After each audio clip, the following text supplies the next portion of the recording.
The other day I did something that I never thought that I would, something that is completely against my tech morals, yet it's something that I think that I'll enjoy a lot. I went out and picked up an iPhone 13 mini, but that's not the whole story. This iPhone 13 mini will actually be replacing my iPhone 14 Pro Max. I use an iPhone in my day-to-day life alongside whatever Android device is relevant because I use an Apple Watch, have an Apple TV, MacBooks, desktops, iPads, whatever it may be. The iPhone is the heart of that ecosystem, and for my household's sake, I don't want to break it. Though when it comes to the iPhone's sake, I don't find myself actually using the phone that much.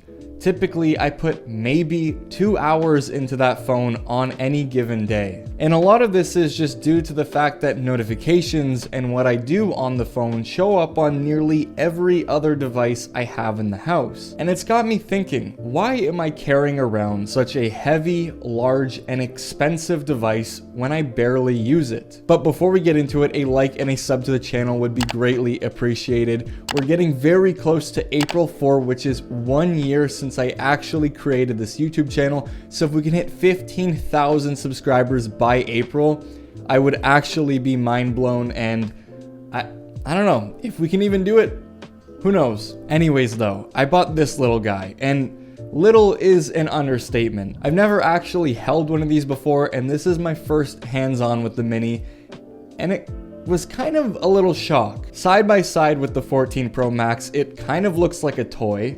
So it's kind of hard to fathom when it comes to performance that the base 14 and 14 Plus have the same A15 that's inside of this 13 mini. The build quality is a little different as well. On the Max, you're getting a stainless steel frame versus the aluminum on the mini. The glass is frosted on the Max as well, rather than being glossy on this little tiny boy. But the differences between the two are all the same that you'd see on the current 14 lineup, except that this has a 5.4-inch display, no satellite SOS, no crash detection, and it does not have the updated camera sensors. Though, let's be honest, the new camera sensors are really nothing to write home about. The biggest difference for me is the lack of ProMotion on the Mini and the weight. Not having ProMotion is honestly something that I can come to live with, especially on a display that's this compact. And for me personally, I don't find Apple's ProMotion display to be that smooth, especially when scrolling through apps like Twitter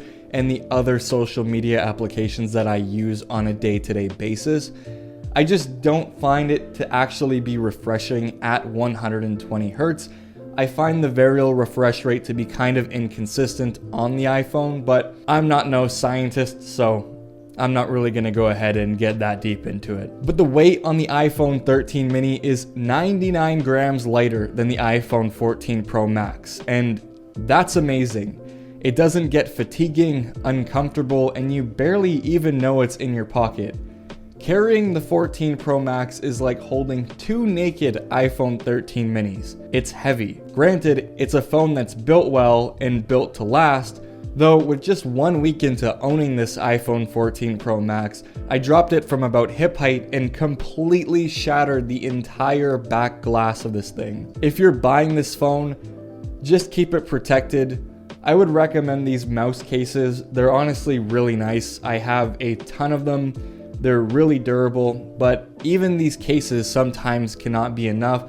I would recommend honestly picking up AppleCare, but if you like these cases, I'll go ahead and throw a link in the description if you're interested. I'm already noticing the 13 mini standing out compared to the 14 Pro Max though in a few ways. One-handed usability, no matter where I need to reach, I can do it on the mini without changing the position of my hand or awkwardly shifting the phone like I had to on the 14 Pro Max. Obviously, the display and the phone are much smaller, so this is a given. But I can't tell you how many times I was laying in bed or walking outside and didn't have the extra hand available and dropped the phone because of it. It feels so weird being able to comfortably use and navigate iOS, especially because the swipe back gesture is arguably on the wrong side of the phone. and nearly unreachable for me on the 14 Pro Max. Also, being able to change the volume while I'm using the phone, since the weight doesn't need to rest in my pinky, I don't need to shift it up and down like I do on the Max, and I have quicker access to the toggles, is just a really nice touch. I just like that the device's footprint is a lot more pocketable and friendly, and just easier to put in my jacket or pants when I need to go out. Now, when it comes to the downsides, there are plenty. I don't want to make this sound like all positives, because essentially I'm going from the best iPhone you can buy to technically the worst, aside from the SE. When it comes to the battery life, the Mini's essentially going to be cut in half from what the Max has to offer. About 5 hours of screen on time from the Mini, and closer to 8 or 9 on the Max. Though the battery for me is not really a concern, mainly because I have an LTE Apple Watch Ultra, and if for whatever reason the phone did die on me, I will still be able to send and receive calls and text messages from the watch. Also, despite the phone itself not actually having crash detection, the watch itself does, which is why I think this combo is killer, because you kind of lose some on the phone and gain some on the watch. There is also no telephoto camera, however, on the Mini, which is a shame because I do really enjoy using the telephoto lens on the 14 Pro Max. But at the same time, the telephoto lens on the 14 Pro Max also only does go up to 3 times, so the situations where I do end up using it are very minimal to begin with. And lastly, the Mini does only support 12 watt wireless charging instead of 15 watt wireless charging. And to be honest, I don't actually care about this because I'm not charging my phone wirelessly to top it up because it is a little bit slower. I only wirelessly charge my phone at nighttime using my Belkin 3-in-1 wireless charger. And in a weird way, I kind of feel like this is slightly a benefit since wireless charging does add a little bit of heat, and lowering that charging speed at nighttime is not that big of a deal for me since it's just going to sit on the charger until I wake up. So again, it's one of those things where it doesn't really mean anything to me. Though I do have to say, using this phone is different.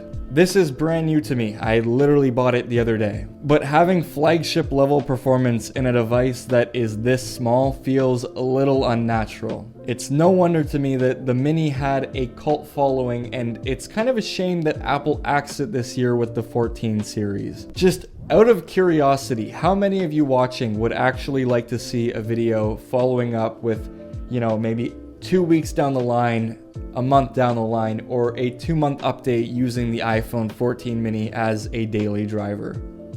Because I'm honestly really curious as to how this phone is going to hold up in my everyday life.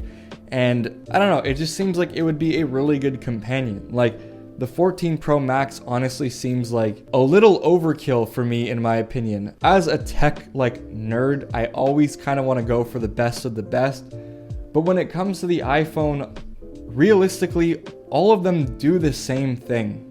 And this is kind of a problem that I've had with Apple recently, is at the end of the day, you're going to get a very similar experience no matter what iPhone you're going to pick.